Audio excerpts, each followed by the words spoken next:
एक तरफ जहां सरकार गंगा नदी में इको टूरिज्म को बढ़ावा दे रही, वहीं दूसरी ओर इकोसिस्टम का ख्याल रखना उतना ही जरूरी। गंगा विलास क्रूज अभी बिहार से बहने वाली गंगा के रिवर बेड पर है।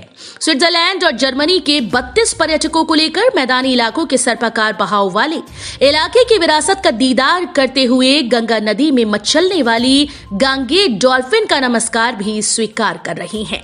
भारत सरकार इको टूरिज्म को बढ़ावा देना चाह रही है, लेकिन यहां थोड़ा अलर्ट रहने की जरूरत है। चीन के यांगत्से नदी में बाइजी डॉल्फिन अब विलुप्त हो चुकी है, जिसका मुख्य कारण नदी में यातायात को बढ़ावा देना रहा। डॉल्फिन हमारी राष्ट्रीय जलीय जीव है, साथ ही अति संवेदनशील जीव है, आंखों से देखने में असमर्थ है।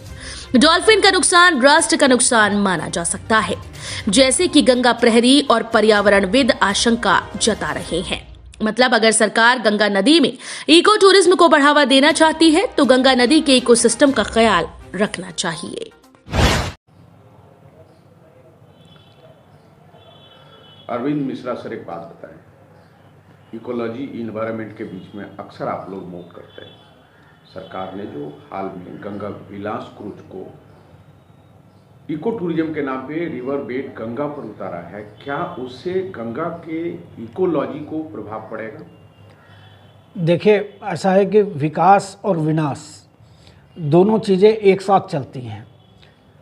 विकास भी कई जगह पे अपनी जगह सही है और उसके चलते कितना विनाश होता है और किस हद तक हम उसको कॉम्प्रोमाइज़ कर सकते हैं उससे, ये एक बहुत बड़ा सवाल है और ये एक बहुत बड़े विषय का मामला है।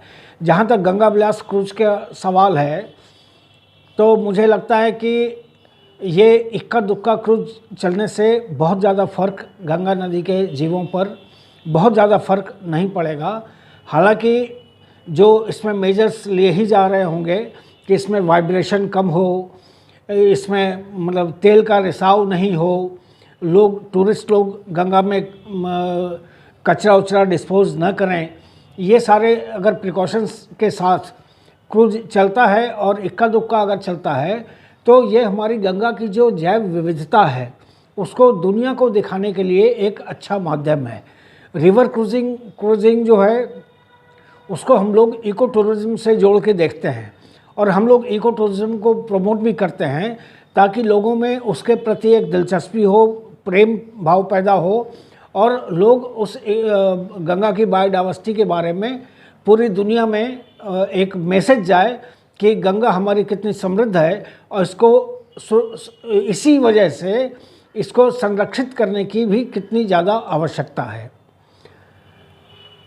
तो मुख्य जो चिंता है वो इस बात से है कि मालवाहक जो जहाज़ चलाने की योजना अगर सरकार बना रही है तो उन मालवाहक जहाज़ों को गंगा में न उतारा जाए, क्योंकि माल को ढोने के लिए तो और भी बहुत सारे संसाधन हैं हमारे पास।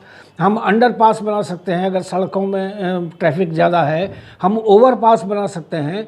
तो गंगा को ही या नदियों को ही क्यों टारगेट बनाया जाए, क्यों निशाना बनाया जाए? तो इसीलिए मालवाहक जहाज़ तो इसमें न चलने चाहिए। हाँ, टूरिज़्म कंट्रोल्ड वे में इको टूरिज़्म यहाँ होना चाहिए ताकि गंगा के जैव विविधता से लोग रूबरू हो सकें। एक बात है कि मान लीजिए हमने वाइब्रेशन को भी कंट्रोल कर लिया, लेकिन क्रूज की इतनी बड़ी साइज़ जो है उसको छोटे रूप में भी रखा जा सकता है, उतने बड़े जहाज़ को छोटा भी बनाया जा सकता है। दूसरी बात कि जब ड्रेजिंग होती है तो गंगा का तल उथल पुथल होता है, उसमें जो सूक्ष्म जीव जो गंगा की तलहटी में या तलहटी में जो जो वनस्पतियां हैं उनमें वो अपना ठिकाना बनाते हैं, उन जीवों को डिस्टर्बेंस होगा। वही सवाल फिर खड़ा होता है कि हमें लोक चेतना भी जगानी है, एक अवेयरनेस भी हमारी बायोडाइवर्सिटी के लिए पैदा करनी है ताकि वो संरक्षण को प्रेरणा दे। साथ ही हमें विनाश को भी मिनिमम लेवल तक रखना है, इसका संतुलन हमें बनाए रखना होगा।